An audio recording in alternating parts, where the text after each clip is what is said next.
جب آپ کی توجہ اللہ کی جانب، میرے نبی پاک صلی اللہ تعالی علیہ وسلم نے فرمایا ہر چیز اپنے رب سے مانگ، ہر چیز مانگ، ہر چیز مانگ۔ یا رسول اللہ کیا کچھ؟ میرے محبوب نے فرمایا تیرے گھر میں نمک بھی ختم ہو جائے تو وہ بھی اپنے رب سے مانگا کر، تو مانگنا وہ تجھے دے گا، تو اس کی بارگاہ میں کشکول طلب دراز تو کرنا۔ اور ترمذی شریف میں عجیب لفظ ہے، رسول کائنات نے فرمایا، رب کریم فرماتے ہیں جب میرا بندہ ہاتھ اٹھاتا ہے نا تو مجھے حیا آتی ہے کہ میں خالی کیسے لوٹا دوں اس کے، اتنے بڑے بادشاہ کی بارگاہ میں۔ او بھائی، لوگوں سے عزتیں تلاش کرتے ہو تو وہ کیا تمہیں عزت دیں گے؟ وہ تو کل اچھا کہتے ہیں پرسوں برا کہنے لگ جاتے ہیں۔ لوگوں کے سامنے گڈ بک میں آنا چاہو گے تو وہ تو سویرے تمہارے بارے میں کچھ کہیں گے، شام کچھ اور کہیں گے۔ اپنی روحانی زندگی آباد کریں، اپنے مسلح کو وقت دیں، اور دنیا سے چھپ کر اس موبائل کو بند کر کے اور اپنے آپ سے بھی چھپ کے اور تنہا ہو کے چھپا کے سارا کچھ اپنے آنسو اپنے رب کی بارگاہ میں پیش کریں، اس کے حضور حاضری دیں۔ سنو نا ترمذی کی حدیث، اور اسے یاد رکھنا، نبی پاک علیہ السلام نے فرمایا اپنے دکھ لوگوں کے سامنے نہ بیان کرنا، سیٹھوں نوابوں کو نہ بتاتے پھرنا، دنیا داروں کے سامنے جا کے نہ رونا کہ میں تکلیف میں ہوں۔ پر میں اگر دنیا داروں کو دکھ بتاؤ گے رب تمہیں کبھی غنی نہیں کرے گا۔ اور لوگ ہیں کہ الٹا مذاق اڑائیں گے۔ آپ کی جس سے بڑی پکی یاری ہے نا، پکی، وہ تب تک پکی ہے جب تک آپ نے 50,000 مانگا نہیں، اور جس وقت آپ نے کہہ دیا کہ میں مجبور ہوں میری مدد کر، تو پھر ختم ہو گئی دوستی۔ لوگوں کے تعلقات آپ کے ساتھ تب تک ہیں جب تک آپ ان سے کوئی ضرورت وابستہ نہیں کرتے۔ کریم محبوب فرمانے لگے بندوں کے سامنے دکھ نہ بیان کرنا، اللہ تجھے کبھی غنی نہیں کرے گا۔ تو اپنے دکھ اپنے رب کو بتا، تو دعائیں مانگ، تو اس کی بارگاہ میں حاضر ہو، تو اس کے حضور عرض کر۔ فرمایا اپنے دکھ اپنے رب کو بتا، وہ جلدی کرے یا دیر سے کرے تجھے ساری دنیا سے بے نیاز کر دے گا، تجھے کسی کا محتاج نہیں رہنے دے گا۔ اپنے مسلح کو، اپنی دعاؤں، ایک بزرگ فرماتے ہیں میں نے دعا مانگنے کا طریقہ اپنی بیوی سے سیکھا۔ دعا مانگنے کا طریقہ اپنی، سیکھنے والے تو اپنے بچوں سے بھی سیکھ لیتے ہیں، سیکھنے والے تو ہر ایک سے سیکھتے ہیں۔ وہ کہتے ہیں میں نے دعا مانگنے کا سلیقہ اپنی بیوی سے سیکھا ہے۔ حضرت وہ کس طرح؟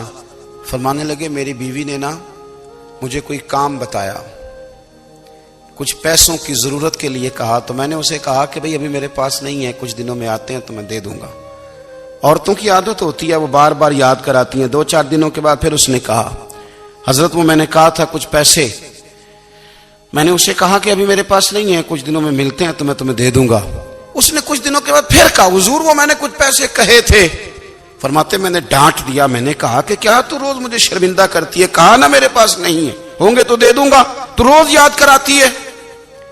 فرماتے ہیں اس نے پہلے تو میری ڈانٹ کو سہا، پھر میرے سخت جملوں نے اس کی آنکھوں میں آنسو پیدا کر دیے، پھر اس نے اپنے آنچل میں اپنے اس دکھ کو سمیٹا، اور پھر اس نے ایک جملہ کہا تو میں رو پڑا، اور مجھے اپنے رب سے مانگنے کا طریقہ آ گیا۔ مجھے کہنے لگی حضرت جی آپ نے ڈانٹ دیا میں نے سہ لیا، پر آپ ہی میرے شوہر ہیں، بتائیں نا آپ سے نہ کہوں تو میں کس سے جا کے کہوں۔ فرماتے ہیں میں رو پڑا، اور میں کھل کے رویا، اور میں تڑپ کے رویا، اور پھر میری سسکیاں بند گئیں۔ تو مجھے کہنے لگی آپ کو کیا ہوا؟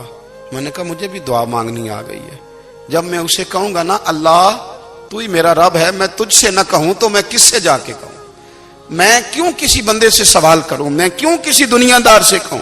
میں تیرے بندوں کا، نیک بندوں کا وسیلہ لے کے، تیرے محبوب کی غلامی لے کے تیری بارگاہ میں آیا، تجھ سے نہ مانگوں تو کس سے مانگوں؟ سمجھ آ گئی ہے؟ جب میں اس رنگ میں مانگوں گا تو پھر رب میرے اوپر بڑا ہی فضل فرمائے گا، وہ میرے اوپر بڑی رحمت کرے گا، وہ میرے لیے آسانیاں کرے۔ عزیز دوستو، ہم اس طرح کرنے لگ گئے ہیں کہ ہم نے نا اپنے تعلقات پر اعتماد کرنا شروع کر دیا ہے۔ میرے تعلقات بہت ہیں، ہم نے اپنی دولت پر اعتماد کرنا شروع کر دیا ہے، میرے پاس دولت بہت ہے، ہم نے اپنے علم پر، اپنی شہرت پر اعتماد کرنا شروع کر دیا ہے کہ میرے پاس فلاں چیز بہت ہے۔ یاد رکھنا جب بے نیاز اپنی صفت بے نیازی دکھاتا ہے تو بڑی بڑی دولتوں والے مجبور نظر آتے ہیں۔ بھائیو جب انسان کا رشتہ اپنے مالک کے ساتھ ہوتا ہے پھر تو غم بھی کچھ نہیں کہتے، پریشانیاں بھی کچھ نہیں کہتی، پھر تو زندگی صبر والی، پھر تو زندگی توکل والی، پھر تو زندگی بھروسے والی، پھر انسان اپنے آپ کو رسوا نہیں کرتا، دنیا داروں سے امیدیں اس کی ختم ہو جاتی، امیدیں اللہ رسول سے لگا لیتا ہے، مضبوط ہو جاتا ہے، مضبوط، طاقتور ہو جاتا ہے، خوددار ہو جاتا ہے، باوقار باعزت ہو جاتا ہے۔ حضرت بہلول دانا رحمت اللہ علیہ بیٹھے تھے تو ہارون رشید حج کر کے آ رہا تھا، تو رستے میں حضرت شیخ سے ملاقات ہو گئی، تو السلام علیکم کے بعد کہنے لگا حضور کوئی حکم ہو تو بتائیے گا۔ تو حضرت بہلول دانا فرمانے لگے تیرا رب کون ہے؟ اس نے کہا اللہ۔ تو فرمایا میرا کون ہے؟ کہا اللہ۔ فرمانے لگے تو بڑا ہی بیوقوف ہے، کیا تو یہ سمجھتا ہے کہ رب ہارون رشید کو تو دے گا اور بہلول دانا کو بھول جائے گا؟ تیرا بھی وہی رب ہے، میرا بھی وہی رب ہے، اس نے اگر تجھے دے کے آزمایا ہے تو ہو سکتا ہے مجھے نہ دے کے آزما رہا ہو، جب اس کی حکمت کے تقاضے ہوں گے تو عطا کرے گا اور دے گا، تو جا اپنا کام کر۔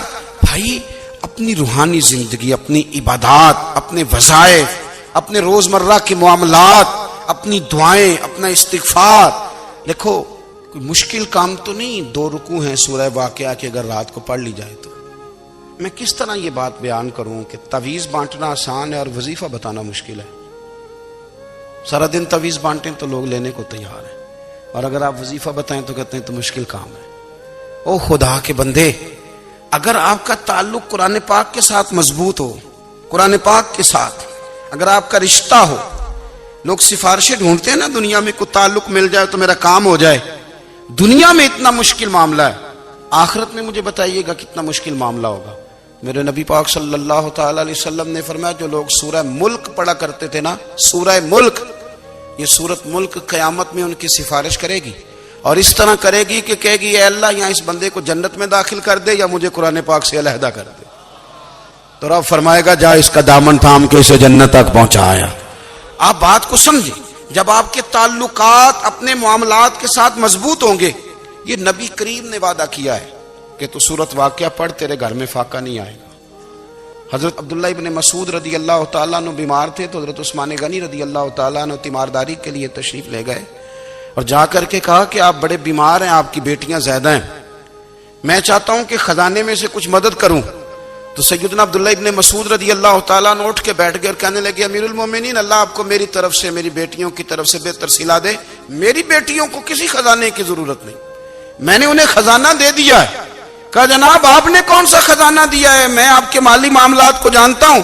تو فرمانے لگے امیر المومنین میرے نبی کریم نے فرمایا ہے جو سورت واقعہ پڑھے اسے کبھی فاقہ نہیں آتا، میں نے بیٹیوں کو یاد کرا دی ہے، یہ خزانہ میں نے انہیں دے دیا ہے۔ وہ سارے والدین سنیں جو بیٹیوں کے لیے پریشان رہتے ہیں۔ حضرت عبداللہ ابن مسعود نصیحت کر رہے ہیں، فرمانے لگے میں نے سورت واقعہ یاد بھی کرا دی ہے، پڑھنے کی عادت بھی ڈال دی ہے، حضور نے فرمایا ہے جو سورت واقعہ پڑھے اسے فاقہ نہیں آتا۔ کہنے لگے چاند تو اپنی جگہ چھوڑ سکتا ہے، سورج گر سکتا ہے، تارے ٹوٹ سکتے ہیں، پر مدینے والے رسول کی بات غلط نہیں ہو سکتی۔ حضور نے فرمایا فاقہ نہیں آئے گا تو انشاءاللہ کبھی بھی نہیں آئے گا۔ کرنے کا کام یہ ہے کہ ہم اپنے معاملات، اپنی عبادات، اپنی دعائیں، کبھی 10 منٹ عادت ہو جائے نا دعا مانگنے کی علیحدہ سے رات کو، حضور نے فرمایا جو فرض نماز کے بعد دعا مانگے اللہ اس کی قبول کر لیتا ہے۔ نبی پاک صلی اللہ تعالی علیہ وسلم نے فرمایا اللہ مسافر کی دعا قبول فرماتا ہے۔ حضور نے فرمایا اللہ مظلوم کی دعا قبول فرماتا ہے۔ حضور نے فرمایا بیمار سے دعا کراؤ اللہ اس کی دعا قبول فرماتا ہے۔ میرے نبی پاک نے فرمایا ماں باپ جب بھی اولاد کے لیے ہاتھ اٹھائیں، ویسے تے بلے شاہ تو آسمانی اڈدیاں ہی پھڑ دیں، جڑا گھر بیٹھا انہوں بڑھیا ہی نہیں۔ حضور فرمانے لگے ماں باپ جب بھی اولاد کے لیے دعا فرمائیں اللہ ان کی دعا کو قبول کرتا ہے۔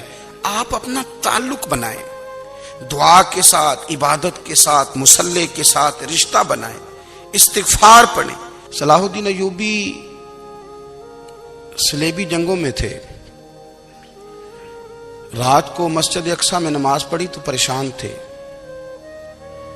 ایک بزرگ سے ملاقات ہوئی تو وہ کہنے لگے کہ آپ بڑے پریشان ہیں۔ کہنے لگے حضور پریشان اس لیے ہوں کہ پہلے ہی مسلمان کمزور ہے، اب میں نے سنا ہے دشمن کا ایک بحری بیڑا وہ جنگی سامان سے بھرا ہوا آ رہا ہے، تو اب ان کے پاس اور تلواریں اور نیزے آ جائیں گے، مسلمانوں کے پاس پہلے ہی وسائل کی کمی ہے، پریشان ہو، کس طرح کر کے مقابلہ کریں گے؟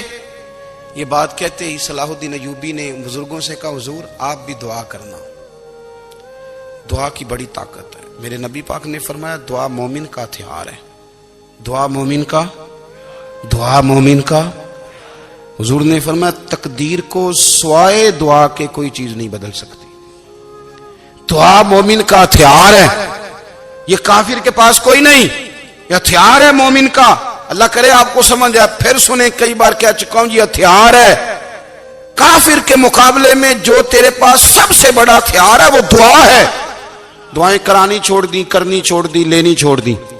حضرت سیدنا انس بن مالک رضی اللہ تعالیٰ عنہ فرمایا کرتے تھے میں نے وہ رنگ دیکھا ہے جب حضور دعا مانگتے تھے اور حضور کی مقدس آنکھوں میں آنسو بھی ساتھ ہی بہا کرتے تھے، میں نے وہ انداز دیکھا ہے۔ تو صلاح الدین ایوبی بزرگ سے کہنے لگے آپ بھی دعا کیجیے، اور خود رونے لگے اور سر سجدے میں رکھ کے رونے لگے، اور عشاء سے لے کر فجر تک روئے، خوب روئے۔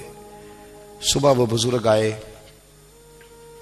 تو صلاح الدین ایوبی کا خوبصورت اور ہنستا ہوا چہرہ دیکھا، کہنے لگے آپ بڑے خوش ہیں، رات تو میں نے بڑے روتے ہوئے دیکھا تھا۔ تو کہنے لگے حضور وہ جو بحری بیڑا آ رہا تھا نا وہ پانی میں ڈوب گیا ہے، اب وہ نہیں آ رہا، ابھی خبر آئی ہے تو میں بڑا خوش ہوں۔ بزرگ کہنے لگے اٹھ سینے سے لگ، اور سن ایک بات، وہ بحری بیڑا پانی میں نہیں ڈوبا، وہ تیرے آنسوؤں میں ڈوب گیا ہے۔ وہ جو تو رات رویا ہے نا رب کریم کی بارگاہ میں، تو وہ ڈوب گیا ہے۔ بھائی اپنا مصلی کا، عبادت کا، وظائف کا، اللہ اللہ کا سلسلہ اس کو مضبوط کرے، اپنی دعاؤں کے تعلق کو مضبوط کرے۔ دعائیں بڑے انقلاب برپا کر دیتی ہیں۔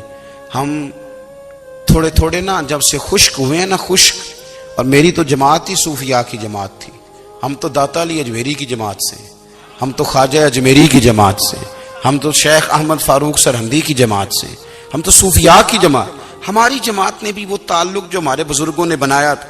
بزرگ اللہ کے قریب کیسے جاتا ہے؟ تو ہمارے یہاں نا بہت سارے لوگ کہتے ہیں جی نظر ہو گئی تو کام ہو گیا۔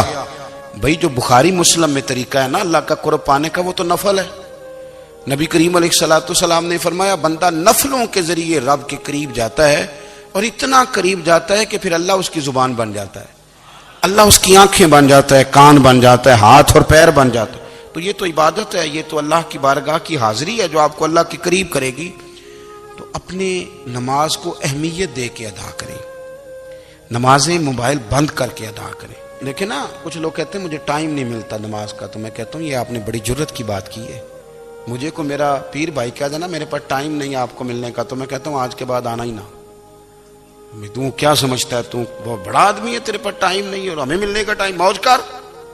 تو آپ نے اللہ رسول کو کہہ دیا ٹائم نہیں۔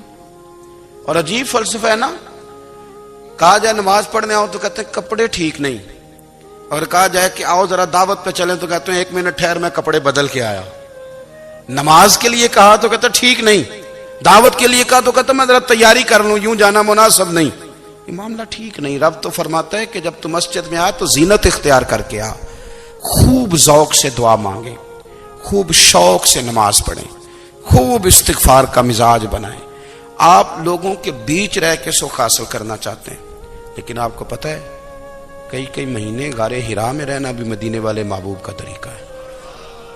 ہر سال اعتکاف بیٹھنا الگ سے، یہ بھی حضور کا طریقہ ہے۔ مسجد نبی کے اندر دروازہ کھلتا تھا نبی کریم کا، پر گھر کے اندر نفل پڑے نبی پاک، اور حضور فرماتے ہیں کچھ نفل نماز گھر میں بھی پڑھا کرو، گھر کو قبرستان نہ بناؤ۔